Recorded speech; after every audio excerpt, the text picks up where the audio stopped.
by calling 800-544-0808. Welcome back to the show. Fred Dryer here, right behind the microphone. Sans Michael Horn, who was on assignment, whatever that means. But we want to discuss now, we want to get into this. There's 31 czars that work for you people, whether you like it or know it or not. But there's 31 reprobates out there, criminals, I believe, criminal elites out there working for Barack Obama as a czar, and they're getting paid to completely destroy, like a sack of termites on a brand new house. And these people, I'm going to name them, I'm going to tell a little bit about them, their job descriptions, and you're not going to believe this. Nobody has been talking about these people. Nobody. And it's my belief that if Mitt Romney were to take these 31 people like I'm going to do right now and just stand up and start talking about these people, you'd know exactly who Barack Hussein Obama is. Not that you don't already, but you would bypass the press because the press hasn't touched these people.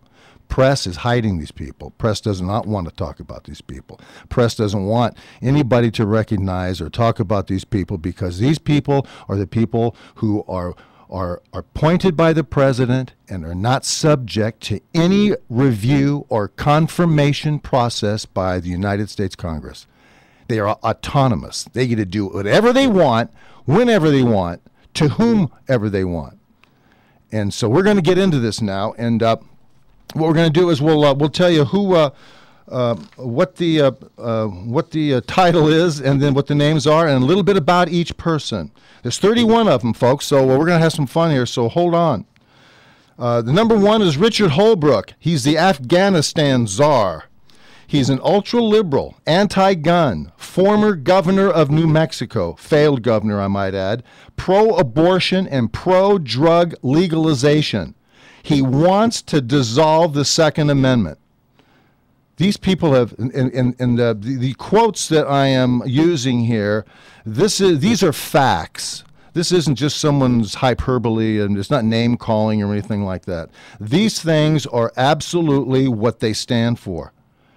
These people are professional politicians hired by the president, and they're out there wheedling and unscrewing your liberty and your freedom. You're not going to believe how this builds to a blackout toward the end of these 31 people, folks. Number two, Ed Montgomery, auto recovery czar. You know, you got to, once your car's down, you got to have some sort of recovery plan.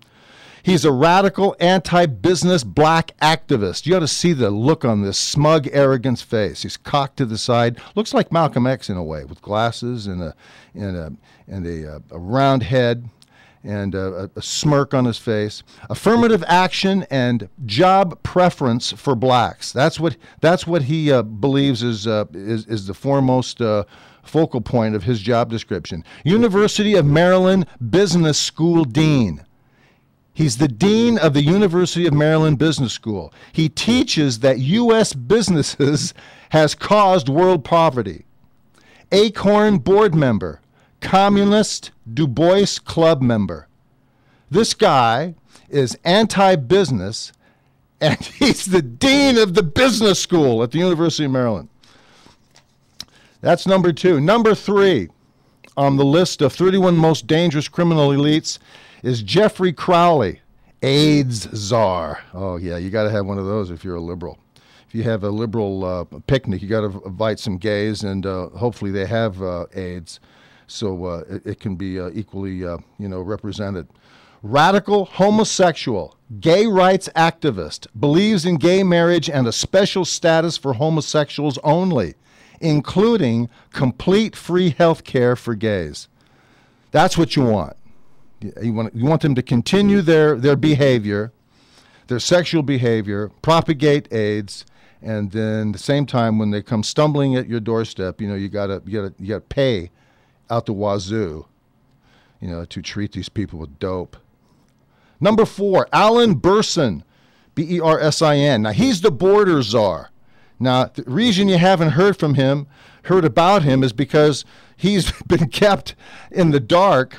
He's been kept out of the way of everything that's been going on between the United States government and Jan Brewer and all the noise going on in Arizona.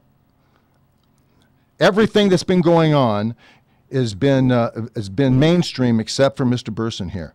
He's a former failed superintendent of San Diego, ultra-liberal friend of Hillary Hank Clinton.